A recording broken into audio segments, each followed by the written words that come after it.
కానీ ఆ పూజ తన ఇంట్లో చేస్తానంటే అది ఖచ్చితంగా పాపమే.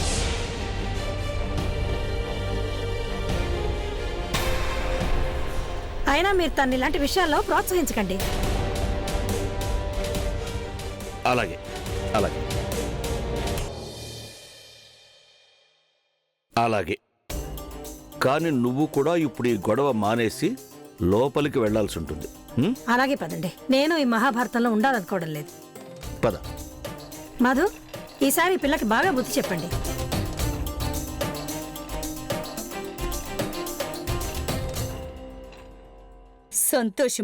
సంతోషి మాత ప్రతిదానికి లిమిట్ అంటూ ఉంటుంది. హద్దు మీరుతున్నాయి నీ వేషాలు. వేషాలు కాదు మేడం గారు, నా శ్రద్ధ అది. మీకు మీ క్రాంతి మాత ఉన్నట్టే నాకు నా సంతోషి మాత.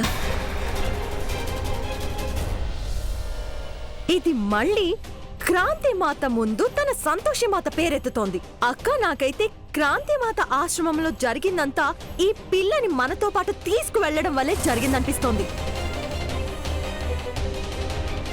నువ్వన్నది ముమ్మాటికి నిజం. ఇదంతా దీని మూలంగానే జరుగుతుంది. రిలాక్స్ అన్నయ్య. అపూర్వదిన, రిలాక్స్. రిలాక్స్? మీరంతా ఎందుకు ఆవేశపడుతున్నారు? నాకు తెలిసి సంతోషిని ఎలా డీల్ చేయాలో అన్నదే. సంతోషి ఈ ఇంట్లోనే ఉంటుంది, కానీ తన సంతోషి మాత ఈ ఇంట్లోంచి బయటికి వెళ్తుంది.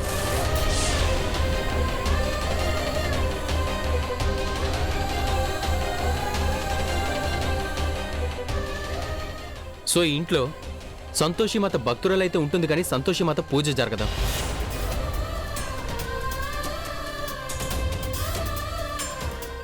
ఇక ఈ రోజు నుండి నువ్వు మాతో పాటు క్రాంతి మాతను పూజించక తప్పదు.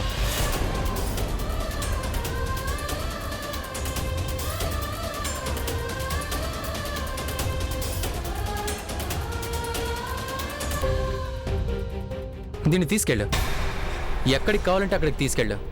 ఎందుకంటే ఇవిడికి మా ఇంట్లో స్థానం లేదు. కానీ నేను దీన్ని ఎక్కడ పెట్టాలి? నీ నెత్తి మీద పెట్టుకుని ఊరేగు.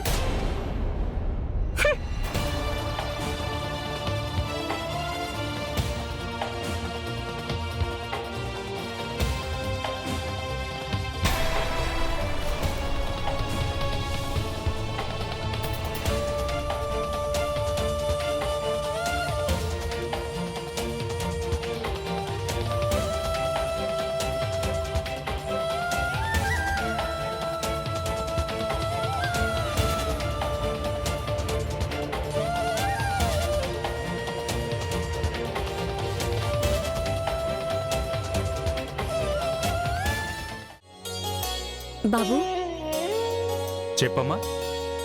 మీ గదిలో సంతోషి మాత ఫోటో నా బ్యాగ్ పెట్టేందుకు స్థలం ఉంటుందా? జై సంతోషి మాత. అమ్మా, నాకు చాలా ఆనందంగా ఉంటుందమ్మా ఈ మాత ఫోటో నా గదిలో పెట్టుకుంటే. నిజంగా? అవునమ్మా. ఉదయం లేవగానే మాత ఫోటో చూస్తాను. లేవగానే మాత ఫోటో చూసినందుకు రోజంతా బాగుంటుందమ్మా. నిజమే. ఇలా ఇవ్వమ్మా, లోపల పెట్టొస్తాను. అలాగే.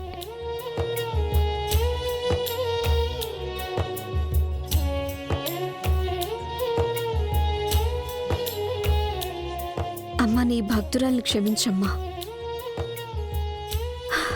బహుశా ఈ ఇంట్లో నీకు స్థానం లేకపోవచ్చు, కానీ నా మనసులో నువ్వు శాశ్వతంగా ఉంటావు తల్లి.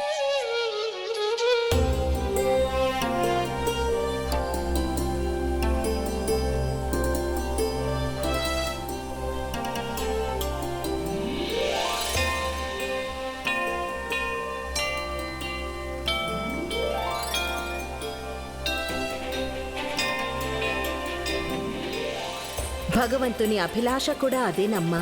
తన భక్తులు ఆయనను తమ మనసుల్లో నిలుపుకోవాలని. ఒక అమ్మ దృష్టిలో తన కూతురి హృదయాన్ని మించిన ఉన్నత స్థానం మరోటి ఉండబోదు. అలాగే స్వచ్ఛమైన భక్తి మనసులోనే జనిస్తుంది. ధనము, ఆడంబరాలు ఏవి శాశ్వతం కావు. ఉజ్వల్, ఐ థింక్ నువ్వు కూడా అట్లీస్ట్ 5 లక్షల ఆశ్రమానికి డొనేట్ చేస్తే బాగుంటుంది. నా ముఖం చూడొద్దు, నేను ఆల్రెడీ 10 లక్షలు డొనేట్ చేస్తున్నాను. ఇలా చూడు, నువ్వన్న 5 లక్షలు చిన్న అమౌంట్ కాదన్నయ్య. ఉజ్వల్, క్రాంతిమాత కూడా సాధారణ దేవేం కాదు. ఆమె ఎప్పుడూ తన కృపలో లోటు కలగనివ్వలేదు. మరి మనం కూడా ఎందుకు దానంలో లోటు కలిగించాలి? జరిగిన దానికి ఆవిడ కోపంగా ఉన్నారు. ఒకవేళ మనం త్వరగా ఏమీ చేయలేకపోతే బహుశా మనం మన సర్వం కోల్పోతామేమో. ఈ టెన్షన్ తోనే మన తల వేడెక్కిపోతుంది. ఒక్క ఇన్సిడెంట్ జరిగిందంటే చాలు మన తలరాతే మారిపోయేలా ఉంది. అనయ్య, మనం క్రాంతిమాతను ఎలాగైనా బతిమాలుకోవాలి. అది మనం డబ్బిచ్చే చేయాల్సిన అవసరం లేదు. ఇంకేదైనా దారి, మరేదైనా ఉపాయం ఉందేమో ఆలోచించాలి.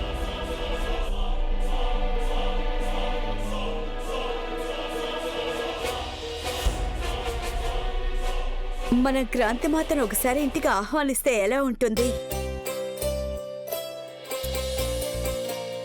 దానివల్ల ఆవిడ ఆశీర్వాదము లభిస్తుంది, అలాగే క్షమాపణతో పాటు ఇల్లు కూడా పవిత్రం అవుతుంది. చూడండి, మీరు పర్సనల్లీ వెళ్ళి ఆవిడని ఇన్వైట్ చేయండి. మీతో పాటు వెండి పళ్ళెం, కొన్ని గిఫ్ట్స్ కూడా తీసుకెళ్ళండి. ఎలాగైనా ఆవిడ ఇంటికి రావడానికి మీరు ఒప్పించండి. వావ్ అక్క, ఏం ఐడియా చెప్పారు! Great thought. ఒకసారి క్రాంతిమాత గనక ఇంట్లో పాదాలు మోపితే మనందరం ఐశ్వర్యవంతులం అవుతాం.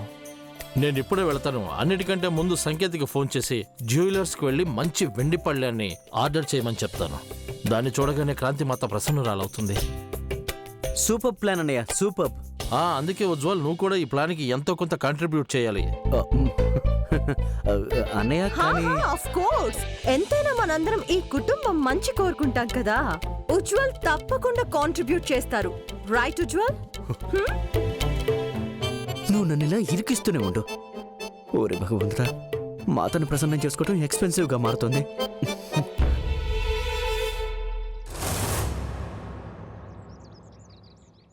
ఒరే గుడ్డుగా ఎటు వెళ్తున్నావురా? ఒకసారి నాతో రారా. మీరేంట్రా? ఎక్కడ తీసుకెళ్తున్నారు? నువ్వు అనవసరంగా కంగారు పడుతున్నావురా. నీ సేవ చేసుకునే భాగ్యం మాకు ఇవ్వరా? రే ఏమైందిరా? రే నన్ను ఇక్కడి దాకా ఎందుకు తీసుకొచ్చారా? ఒరే గుడ్డుగా, నీకు పిరికితనం ఎక్కువరా. శ్యామ్,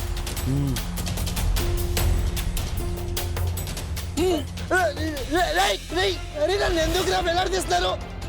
అరే నన్ను దింపండి రా కిందకి. అరే ఎవరైనా రక్షించండి రా. ఏమైందిరా? అరే దింపండి రా నన్ను.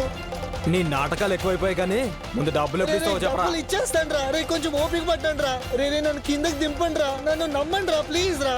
ఒట్టేసి చెప్తున్నారా?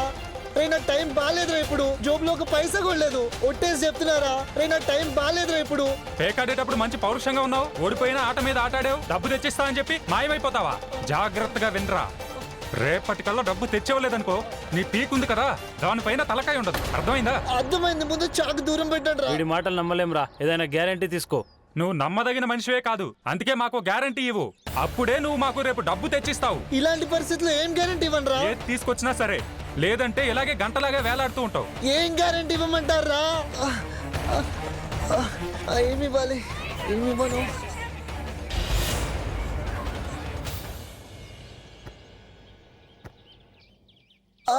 ఓకే, నేను ఒక గ్యారంటీ ఇస్తాను రా. కానీ మీరు నాకు ప్రామిస్ చేయాలి ఆ గ్యారంటీని పాడు చేయనని. సరే, గుర్తుపెట్టుకో. రేపటి వరకు మా డబ్బులు మాకు చేరలేదనుకో, నువ్వేదో గ్యారంటీ ఇస్తున్నావుగా, అది మాత్రం మిగిలి ఉండదు.